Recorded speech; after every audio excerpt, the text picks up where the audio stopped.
अस्सलाम वालेकुम dear students. उम्मीद करता हूँ आप खैरियत से होंगे। आपको अपने यूट्यूब चैनल में खुश आमदीद कहता हूँ।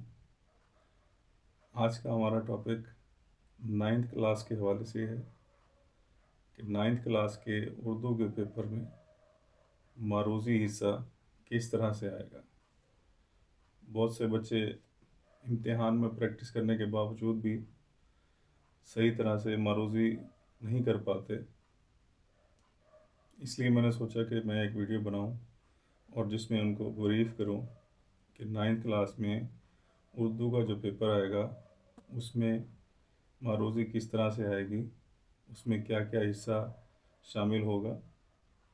जैसा कि मैंने पहली वीडियो में बताया था कि हिस्सा है नज़्म व नसर, गज़ल और वाहिद जमा, मुतरादिफ, मुतज़ाद। इन तमाम में से जो है एक एक MCQs या दो दो MCQs आ सकते हैं। इससे पहले भी मैंने नाइन्थ की वीडियोस बनाई हैं नाइन्थ के पेपर पैटर्न के हवाले से, तो आप वो भी जाकर देख सकते हैं। तो आज की जो वीडियो है वो हम शुरू करते हैं कि किस तरह से हिस्सा मारूज़ी हल किया जाता है और कितने नंबर होते हैं, कितना वक्त होता है, ये सब मैं आपको आज बताता हूँ। ये नाइन्थ क्लास का शेड्यूल है। मारूज़ी हिस्सा कुल नंबरात इसके हैं 15।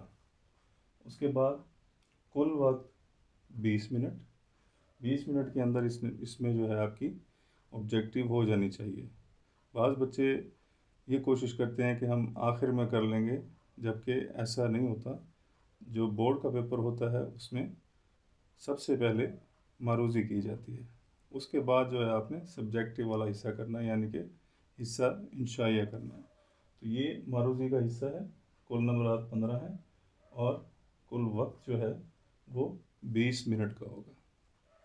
अब हम देखते हैं इसमें कि कौन कौन से MCQs इसमें आ सकते हैं और किस तरह से आएंगे। तो पहला MCQ हम इसमें देखते हैं। पहला MCQ है, कौन सा बंदा हमद सरा है। अब इसमें 4 ऑप्शन आते हैं। 4 ऑप्शन में से आपने एक सेलेक्ट करना है, ABCD। और ये याद रखना है कि आपने इसकी तरतीब गौर से देखनी है। सम टाइम ये राइट साइड से होता है और सम टाइम ये लेफ़्ट साइड से होता है। तो आपने एहतियातन इसको पढ़ना है। सबसे पहले पढ़ के उसके बाद आपने MCQ लगाना है और हिदायत पढ़ के करना है। ऐसे नहीं करना है जल्दबाजी में आप गलत कर बैठेंगे। बहुत से बच्चे इसी तरह से करते हैं, एक्साइटमेंट में भी जो है वो गलतियां कर देते हैं कि हमें ये MCQs आते हैं, जबकि आपको पहले ऊपर जो इबारत होती है सवाल की वो पढ़नी चाहिए, उसके बाद आपने इसको हल करना है। और जिस तरह से दायरे लगाने का कहा गया है या आप उसमें बबल फिल करते हैं, आम टेस्ट वगैरह जो होते हैं उसमें तो दायरा लगाया जाता है या टिक लगाया जाता है, लेकिन जब आप बोर्ड का पेपर देंगे तो उसमें जो है आपको बबल शीट दी जाती है। तो आप बबल शीट में जो है बबल फिल करेंगे, चाहे वो A वाला हो या B वाला हो, C वाला हो या D वाला हो। ठीक है, उम्मीद करता हूँ आपको समझ आ गई होगी। तो इसमें से ये जैसे मैंने यहाँ पे हाईलाइट किया हुआ है ग्रीन कलर से कि नाफरमा बंदा जो है वो हमद सरा है। नाफरमा बंदा अल्लाह का हमद सरा है।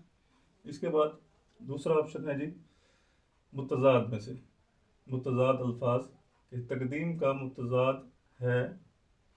अब जी 4 ऑप्शन है जी, कदीम, ताख़ीर, मुक़द्दम, कदम। तो इसमें से ताख़ीर जो है तकदीम व ताख़ीर कहा जाता है, तो ये ताख़ीर जो है इसमें से दुरुस्त है। इसके बाद हम तीसरा देखते हैं। तीसरा MCQ क्या है, ख्वाजा हैदर अली आतिश की गज़ल में किसको हसरत रही। अब यहाँ पे 4 ऑप्शन है, जुल्फ़ों को, बातों को, वरैमन को या गूंगों को। तो ये अब गज़ल में से आ गया। तो इसमें जो दुरुस्त ऑप्शन है वो बरहमन का, यानी कि वो मिसरा है कि बरहमन को बातों की हसरत रही, खुदा ने बुतों को न गोया किया। तो इसमें जो बरहमन है ये दुरुस्त है। इसी तरह से हम नेक्स्ट देखते हैं, अमीर मीनाई के वालिद का नाम। अब ये तारुफ में से भी आया हुआ है। बाज़ बच्चे तारुफ जो है वो तैयार नहीं करते, जबकि ज़्यादातर MCQs जो है वो तारुफ में से भी आते हैं। तो आपने तारुफ भी पढ़ना है, नज़्म व गज़ल भी पढ़नी है, आपने नसर के हवाले से भी पढ़ना है। मतलब कोई टॉपिक आपने छोड़ना नहीं है, क्योंकि आपका जो अब पैटर्न बनने जा रहा है वो 30 to 40% आपका मुश्किल पेपर बनेगा। ठीक है, तो आपने सारा जो है वो तैयार करना है, तमाम हिस्सों को, जैसे हिस्सा नज़्म व नसर है, ठीक है, गज़ल है, इनको आपने अच्छे तरीके से देखना है। उसके बाद हम आ जाते हैं 5वें पर, कि मुग़ल की मुअन्नस है मुग़ानी, मुग़लानी, मुग़लन या मुग़ली। तो इस तरह से इसमें जो मुग़लानी है वो दुरुस्त ऑप्शन है। इसके बाद हम देखते हैं नेक्स्ट ऑप्शन, अवाम का वाहिद है आम, आम जिस बी में जो है आम खाने वाला आम आ गया, एलाम या आलम। तो इसमें जो दुरुस्त है वो आम है, तो आपने आम को टिक करना है। इसके बाद हम देखते हैं इधर 7वें नंबर पर है, रोज़ा की जमा है रोज़ात, रोज़ा, रोज़े या रियाज। तो इसमें जो दुरुस्त ऑप्शन है वो है रियाज, तो यहाँ पे टिक किया गया है। तो आपने भी ऐसे जो भी दुरुस्त ऑप्शन होगा आपका, आपने उसका बबल फिल करना है वहाँ पे। उसके बाद है जी खाला का मुज़क्कर है। अब ऑप्शंस में है खान, मामू, खालू, कालू। तो इसमें जो दुरुस्त ऑप्शन है वो है खालू, तो आपने उसका वहाँ पर बबल फिल करना होगा। इसी तरह से 9वें नंबर पर है इम्तिहान, सबक इम्तिहान के मुसन्निफ़ हैं मिर्ज़ा फ़रतुल्लाह बेग, हाली, मीर या गालिब। तो इसमें मिर्ज़ा फ़रतुल्लाह बेग जो है वो दुरुस्त ऑप्शन है, तो आपने मिर्ज़ा फ़रतुल्लाह बेग को टिक करना है, या वहाँ पर सर्कल करना है, या आपने बबल फिल करना है। तीनों में से जो भी आपको ऑप्शन अवेलेबल हो आपने वो करना है।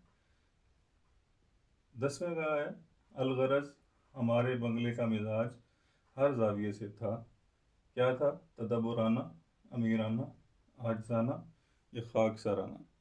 तो ये इसमें से आपने जो अमीराना है वो दुरुस्त करना है। ये आपको वैसे ही ऑप्शन बता रहा हूँ कि इस तरह के ऑप्शन वहाँ पर आ सकते हैं। उसके बाद हम 11वें नंबर पर देखते हैं, उल्लू की किस्में बताई जाती हैं 30, 40, 20 या 50। तो इसमें दुरुस्त जवाब है 20 का। उसके बाद हम आ जाते हैं 12वें नंबर पर। अब यहाँ पर 12वां नंबर जो है वो है काते बुरहान के मुसन्निफ़। काते बुरहान के मुसन्निफ़ कौन है जी? यहाँ पे ऑप्शन में है ज़ौक़, मोमिन, गालिब या सौदा। तो यहाँ पर गालिब जो है वो काते बुरहान के मुसन्निफ़ हैं। इस तरह से नेक्स्ट हम आ जाते हैं 13 नंबर पर। 13 नंबर पर है जी फसल ख़िज़ां में टूट गई। अब आगे ऑप्शन में है डाली, बाली, कली या शाख। तो यहाँ पर डाली जो है वो दुरुस्त जवाब है, तो आपने इसको सर्कल करना है वहाँ पे। अब यहाँ पर 14 नंबर पर है जी हुब। हुब का मुतरादिफ है नफ़रत, मोहब्बत, राहत, तारीफ़। तो हुब कहते हैं मोहब्बत को, ठीक है, तो मोहब्बत जो है इसमें दुरुस्त जवाब है। इसके बाद हम आखिरी ऑप्शन जो 15वां ऑप्शन है, 15 MCQs आते हैं, तो ये लास्ट ऑप्शन जो है 15वां, अगियार की वाहिद है गैरत, गयूर, गयार या गैर। तो गैर से अगियार है, तो ये हमारा आखिरी था MCQ। इसी तरह से आपके पास बोर्ड में भी जो पेपर आएगा उसमें जो है आपने 15 MCQs को हल करना है, और तवज्जो से हल करना है, जल्दबाजी में बिल्कुल हल नहीं करना। अगर आप जल्दबाजी करेंगे तो इसमें आपका ही नुकसान होगा। एक्साइटमेंट में भी बहुत से बच्चे जो है वो गलत कर देते हैं। तो बेहतर यही है कि आपने सबसे पहले पेपर पढ़ना है, उसको रीड करना है अच्छे तरीके से, तसल्ली से। उसके बाद आपने दुरुस्त ऑप्शंस जो हैं उनके बबल फिल करने हैं। और याद रखें कि जो काट कर रिमूव करके आप लिखेंगे वो आपका ऑप्शन जो है वो गलत तस्वुर होगा। तो बेहतर यही है कि आप पहले पढ़ें, उसके बाद आप अपने MCQs जो हैं तसल्ली से लगाएं, फिल करें, ताकि आपके नंबर जो है वो ज़्यादा से ज़्यादा आ सके। और जो मीडियाकर बच्चे होते हैं उनको ज़्यादातर तवज्जो देनी चाहिए, इसलिए कि उनको इसमें बहुत सपोर्ट मिलती है कि अगर वो उनके 15 MCQs ठीक होते हैं तो बाकी नंबर जो है वो आसानी से आ जाएंगे, और ये 15 नंबर उनको बहुत सपोर्ट करेंगे पास करने में। और जो अच्छे बच्चे हैं और टॉपर्स हैं, जो ज़्यादातर पढ़ते रहते हैं, उनके लिए भी ज़रूरी है कि अगर इनका एक भी MCQ खुदा न खास्ता गलत हो गया तो ये पोजीशन से नीचे आ सकते हैं। तो इनको भी चाहिए, जितने भी आप पोजीशन होल्डर हैं, आप सबको चाहिए कि आप बहुत अच्छे से तैयारी करें और अच्छे से पेपर दें। उम्मीद करता हूँ आपको आज की वीडियो में जो कुछ बताया गया, पढ़ाया गया है, वो आपको समझ आ चुका होगा। अगर आपको कोई बात समझ नहीं आई या कोई MCQ समझ नहीं आया तो आप मुझे कमेंट कर सकते हैं और कमेंट में पूछ सकते हैं।